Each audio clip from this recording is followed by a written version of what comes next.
pemerintah harus membuat keputusan dalam situasi yang sulit. Ini adalah pilihan terakhir pemerintah.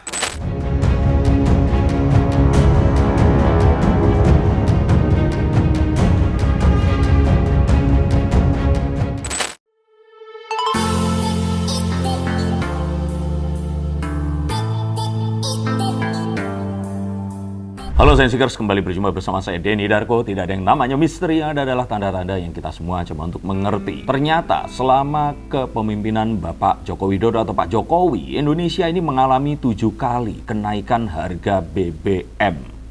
Baru sadar ya, kok Jokowi segitunya terhadap masyarakat kecil, wong cili. Terus nanti di 2023, kalian mau pilih siapa? Nah, yuk kita lihat menggunakan kartu-kartu. Kita sebenarnya sudah sering membahas hal-hal yang berhubungan dengan apa yang dilakukan dan manuver Pak Jokowi ini. Tetapi saya pikir ini semua tetap harus disampaikan. Dan saya katakan bahwa siapapun presidennya, siapapun yang akan memimpin kenaikan harga BBM ini pasti tidak akan bisa dihindari. Dengan adanya krisis minyak, krisis ekonomi, dan juga pandemi kemarin, maka beberapa penyesuaian ini adalah sebuah langkah untuk menyelamatkan anggaran negara yang memang, yang tidak bisa dipungkiri ini memang terefek oleh imbas hal-hal yang tadi saya sebutkan. Kita tahu bahwa harga BBM selama ini bisa serendah yang dinikmati. Itu adalah karena subsidi yang dikucurkan oleh pemerintah. Sehingga jika ternyata subsidinya harus dikurangi, maka harga BBM otomatis akan melonjak tinggi karena aslinya memang seperti itu. Sehingga saya katakan siapapun presidennya, mau ini digabungkan sekaligus banyak presiden sebelumnya untuk jadi Avengers dan memimpin periode yang dilakukan oleh Pak Jokowi, maka saya lihat bahwa jalan yang paling waras adalah dengan menaikkan BBM itu tadi. Silahkan jika ternyata kalian mengatakan saya tidak pro ke rakyat kecil, karena bukan itu konteksnya. Dan lagi pula bahwa subsidi yang tadinya dialokasikan untuk BBM, ini sudah dirubah kepada BLT yang langsung diberikan kepada rakyat yang memang pantas mendapatkan. Tidak seperti subsidi BBM yang ternyata selama ini lebih banyak dinikmati oleh kaum atas saja. Dan terus kemudian muncul data-data meme yang membandingkan antara apa yang terjadi di Indonesia, kenaikan harga BBM, dengan harga BBM di tempat lain. Ada yang membandingkan dengan Venezuela, Iran, Kazakhstan, dan negara-negara yang lainnya.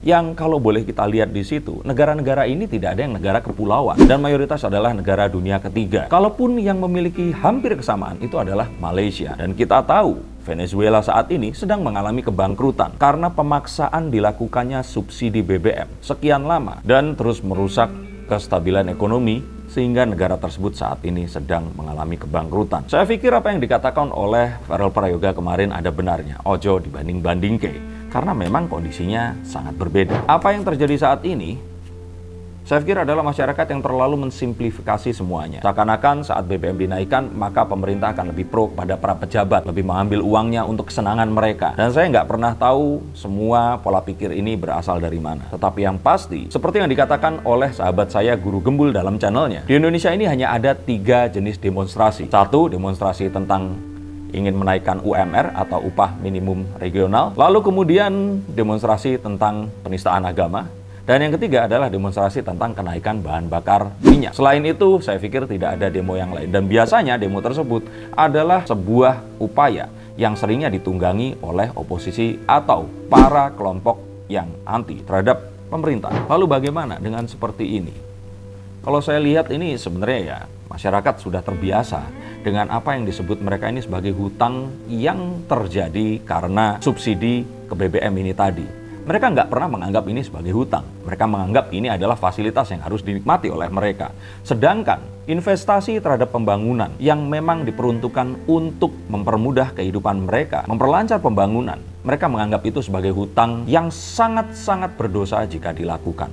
Maka hal seperti ini yang sepertinya harus dicerdaskan dan dibuka paradigmanya di depan masyarakat ini tadi. Sebenarnya apa sih yang akan terjadi jika ternyata BBM ini nggak naik? Sebenarnya nggak ada gunanya BBM ini dinaikkan.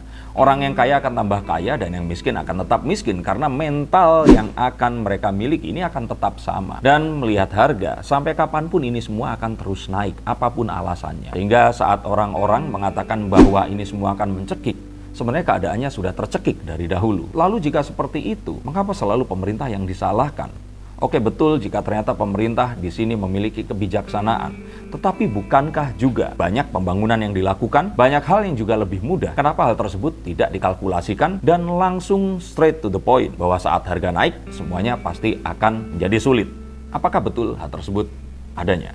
Karena kalau saya pikir di sini, jika BBM itu naik, otomatis semua harga akan terevisi. Dan jika harga terevisi, sebenarnya kan akhirnya gajinya juga akan naik juga. UMR-nya juga pasti akan bisa dikerek naik. Seharusnya yang demo di sini adalah para pengusaha. Karena mereka yang tidak bisa langsung serta-merta menaikkan harga. Tapi kembali di sini, hal ini sepertinya hal yang seksi untuk dijadikan sebuah demonstrasi. Dan oposisi pasti akan berteriak girang karena punya bahan untuk menggoreng apapun yang terjadi dengan pemerintah. Tapi sayangnya pemerintah saat ini tidak memiliki sebuah tujuan apapun selain menyelamatkan anggaran negara yang harusnya akan dilanjutkan oleh kepemerintahan yang berikutnya, yang seperti biasanya setelah 2 periode biasanya akan berganti oleh kelompok yang lain dan mereka tidak memiliki hal yang harus dipertahankan, popularitas, elektabilitas, atau hal lainnya. Maka saya kira ini adalah satu hal yang niscaya dan pasti akan terjadi apapun alasannya. Dan kenaikan ini akan tetap terjadi walaupun presiden yang berikutnya ini bukan Jokowi atau siapapun itu. Karena Indonesia ini masih tetap nggak akan bisa disatukan.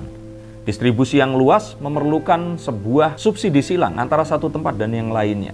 Dan hal ini tidak semudah membalikan telapak tangan. Juga kalau dicermati, demonstrasi kenaikan harga ini malah banyaknya di Pulau Jawa. Jakarta pada tepatnya. Kenapa? Karena saya pikir bukan di situ letak intinya. Mereka hanya ingin demo saja dan mempergunakan isu seperti ini sebagai sebuah sarana. Kalau tidak setuju, tuliskan komentar kalian di bawah sini. Saya mau dengar apa alasan kalian. Dan dari dulu sampai sekarang selalu mimpi tentang munculnya seorang Ratu Adil.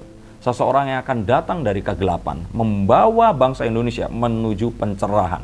Dan hal ini sebenarnya adalah sebuah Nina Bobo. Tidak ada yang namanya Ratu Adil. Tidak ada yang namanya Satrio Piningit. Orang tersebut harus diciptakan, bukan seseorang yang turun dari Tuhan. Ini adalah sebuah fenomena negara-negara yang terbiasa dijajah, mengharapkan munculnya seorang Mesias yang akan bisa menyelamatkan negara ini. Dan ini akan terus terjadi selama masyarakat tidak teredukasi dan masih banyak orang miskin yang hidup karena kurangnya edukasi itu tadi. Dan mereka selama-lamanya akan dijadikan komoditi oleh para pencari kekuasaan untuk memberikan pemilihan kepada orang-orang ini tadi, sehingga mereka bisa memerintah dengan semena-mena. Maka haruskah untuk negara yang demokrasi ini harus dirubah juga? Dan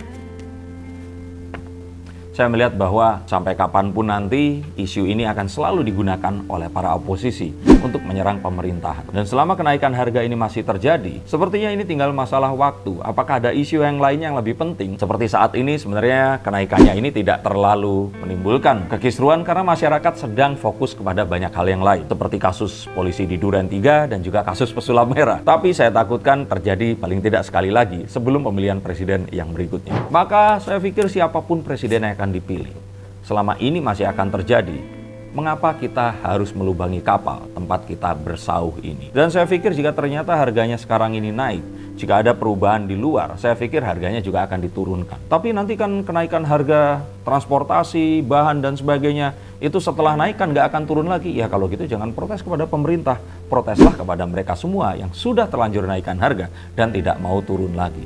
Artinya yang salah di sini bukan pemerintah kan? Ini hanyalah pandangan saya terhadap apapun yang akan terjadi nanti dan siapapun presidennya, di mana BBM selama masih disubsidi, pasti harganya akan dinaikkan lagi. Dan ini tidak akan pernah selesai, semuanya akan masih tetap seperti ini, tapi kita masih tetap punya harap akan apa yang terjadi ke depannya. Dan semoga pemerataan pendidikan dan kesempatan untuk bersekolah ini bisa semakin luas, karena disitulah letak dari permasalahan yang sesungguhnya. Terima kasih, sampai jumpa dan salam.